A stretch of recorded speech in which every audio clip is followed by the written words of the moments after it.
আসসালামু আলাইকুম। আশা করি সবাই অনেক অনেক ভালো আছেন। আজকে হচ্ছে আপনাদেরকে ঘরোয়া পদ্ধতি মাছ চাষ অর্থাৎ যেটা হাউস পদ্ধতি মাছ চাষ সেটার বিষয়ে কিছু কথা বলার চেষ্টা করব। যারা শৌখিন এবং শখ করে মাছ পালন করতে চাচ্ছেন তাদের জন্য আজকের এই ভিডিওটা খুবই গুরুত্বপূর্ণ হতে যাচ্ছে। তো ঘরের মধ্যে যারা মাছ পালন করবেন তাদের জন্য এই ভিডিওটা।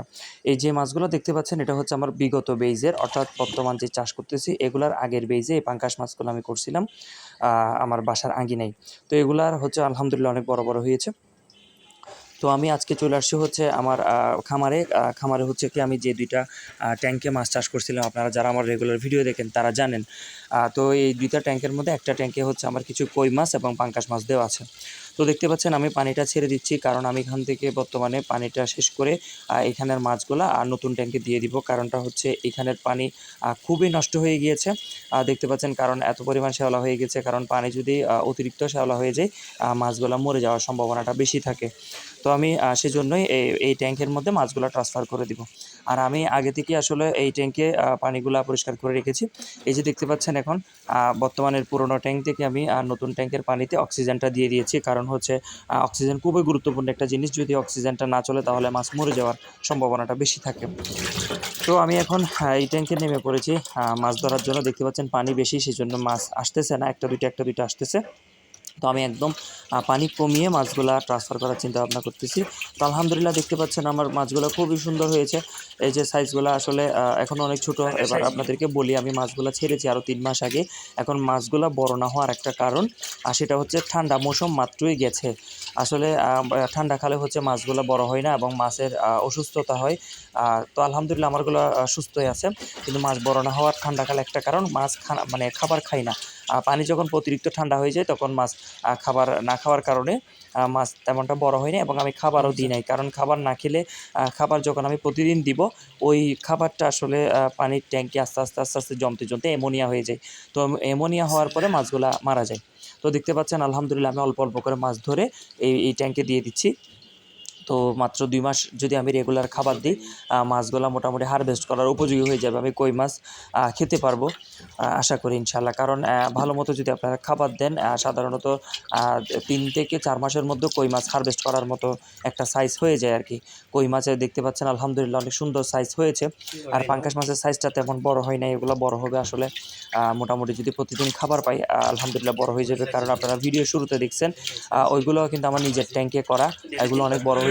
আর পাঙ্গাস মাছ আপনারা বলতে পারেন যে এই ট্যাঙ্কগুলোতে সর্বোচ্চ কতটুকু হবে? এই পাঙ্গাস মাছগুলো হচ্ছে একটা ট্যাঙ্কে সর্বোচ্চ 500 থেকে 600 গ্রাম হয়, এর উপরে করা যায় না। তো এইবার আপনারা বলতে পারেন রেশিওটা কেমন হবে? আমি যে পানির ট্যাঙ্কগুলোতে চাষ করছি এগুলো হচ্ছে 1200 লিটার পানির ট্যাঙ্ক। পানির ট্যাঙ্ক বললে ভুল হবে, এগুলো হচ্ছে মেডিসিনের ট্যাঙ্ক। এগুলো আমি আসলে কিনে নিয়ে আসছি। বিভিন্ন ট্রাম যারা বিক্রি করে তাদের দোকানে পাওয়া যায় এগুলা। তো এগুলোতে করে বিদেশি আসলে মেডিসিনই আসে। তো এগুলো 1200 লিটার, এগুলো আমি ৩,৫০০ টাকা করে কিনেছি একটা ট্যাঙ্ক। তো এখন এগুলো হচ্ছে 1200 লিটার। এখানের মধ্যে আপনারা চাইলে পাঙ্গাস মাছ 100 পিসের মতো দিতে পারেন। 100 পিসের মধ্যে অনেক মারা যাবে। মোটামুটি মারা যাওয়ার পরে 50 থেকে 60 পিস টিকে থাকবে। তো ওগুলা আলহামদুলিল্লাহ 5 থেকে 600 গ্রাম হবে। তো এটা কিভাবে আপনারা করবেন, যে আমার আসলে অনেক ভিডিও দেওয়া আছে। পরবর্তীতে আমি আরও আপনাদেরকে জানার আপডেট দিব। যারা এগুলা জানতে ইচ্ছুক এবং এটা কিভাবে আপনারা পরিচালনা করবেন এগুলার সম্বন্ধে আপনারা জানতে ইচ্ছুক, তারা আমাকে কমেন্টসে জানান। আপনারা শৌখিন ঘরোয়া ভাবে আপনারা মাছ চাষ করে নিজের ঘরের চাহিদা মেটাতে পারবেন। এবং আপনারা যদি বেশি পরিসরে করেন আপনারা আসলে এটা বাণিজ্যিক আকারও নিতে পারবেন আলহামদুলিল্লাহ।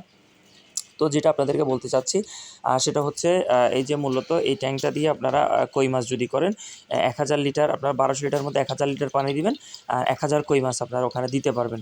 তো এগুলো যদি হাইব্রিড জাতের ভালো মানের কই মাছের জাত হয় তাহলে আলহামদুলিল্লাহ আপনারা 4 মাসের মধ্যে হারভেস্ট করতে পারবেন 1 কেজিতে 6টা 7টা। কারণ আমি এর আগের বেচে কই মাছও করছিলাম। তো ইনশাআল্লাহ পরবর্তী ভিডিওতে ওই আগের বেচের কই মাছের ভিডিও আপনাদেরকে দেওয়ার চেষ্টা করব। তো আলহামদুলিল্লাহ আপনারা জানেন আপনাদের জন্য আমরা ভিডিওগুলো তৈরি করি। তো ভিডিওতে থাকার জন্য আমাদের সাথে অসংখ্য ধন্যবাদ জানাচ্ছি। এই ধরনের নিত্য নতুন আপডেট জানতে আমরা কী পরিমাণ অক্সিজেন দিচ্ছি, কী পরিমাণ খাবার দিচ্ছি, কী ধরনের খাবার দিতে হয়, তারপরে কী ধরনের মাছ চাষ করতে হয়, তো এগুলো জানার জন্য আপনারা আমাদের চ্যানেলের সঙ্গে থাকবেন। আমাদের চ্যানেলটি সাবস্ক্রাইব করে আমাদের সাথে থাকার জন্য অনুরোধ জানাচ্ছি। তো এই ধরনের নিত্য নতুন আপডেট ইনশাআল্লাহ পাবেন। তো এই ধরনের আপডেট আপনারা পেতে চাইলে আমাদের চ্যানেলের সঙ্গে থাকুন সাবস্ক্রাইব করে। আল্লাহ হাফেজ, আসসালামু আলাইকুম। পরবর্তী ভিডিওতে আবার দেখা হবে।